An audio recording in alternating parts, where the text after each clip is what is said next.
Okay, so when it comes to outsourcing, this is the exciting bit, right? I get myself armed with 3 colors of post-it notes. Now, again, this is how I do it. I am a bit of a stationery nerd and love this kind of stuff. So if you don't have 3 colors of post-it notes lying around, don't worry. At the end of this video, you can just use different colored pens, right, when you do your own or something like that.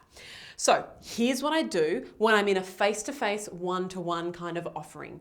Because in most cases, I shouldn't be doing all the work. I need to get smarter about it. So, and I want to really streamline this and divide everything up. So I look at my entire end-to-end process, and you've got to have all the milestones in and all the lessons within each milestone, or the steps within each milestone.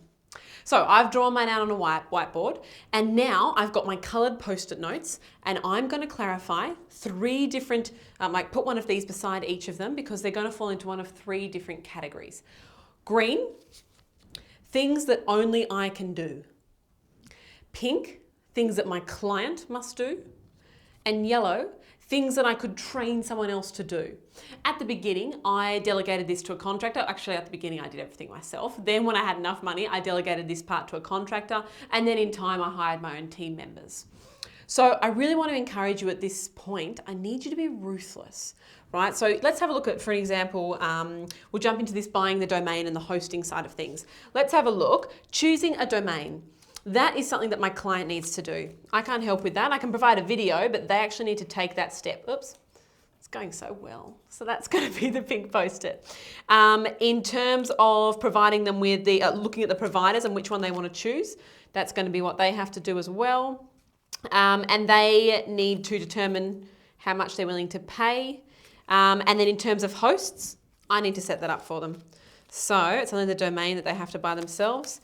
In terms of hosts, I will choose the best host depending on their region, and I will set it up for them.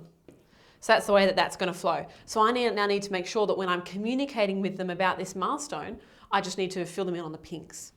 Now, over on this side here, when we're setting up email accounts, the first thing they need to do is confirm the emails that they would like me to set up. So that's their job. They need to tell me what emails they would like me to create. And then the emails need to be created. That's me. And then I need to add them to an email provider, and usually they'll give them to me, and that will be my job as well.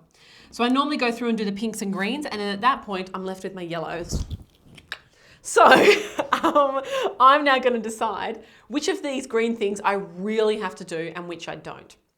So we only want to end up with a green on things that you really need to do.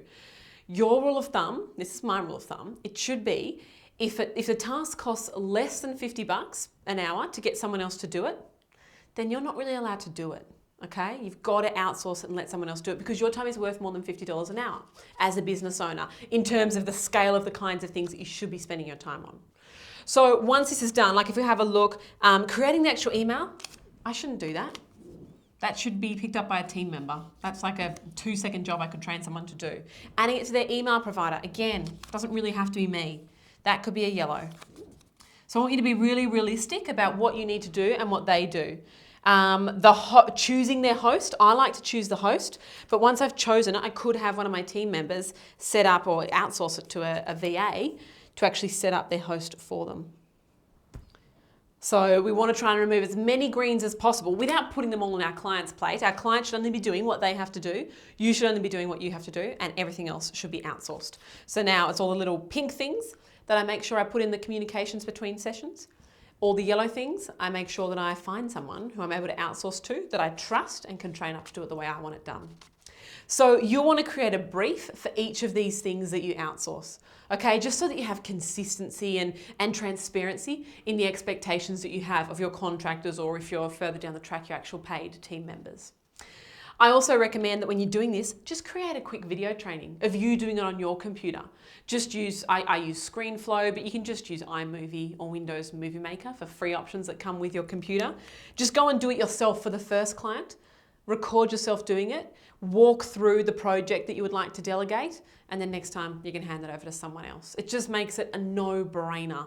It ensures that the job is done how you like it to be done without sounding like a control freak, but it needs to be without you actually having to do it moving forward.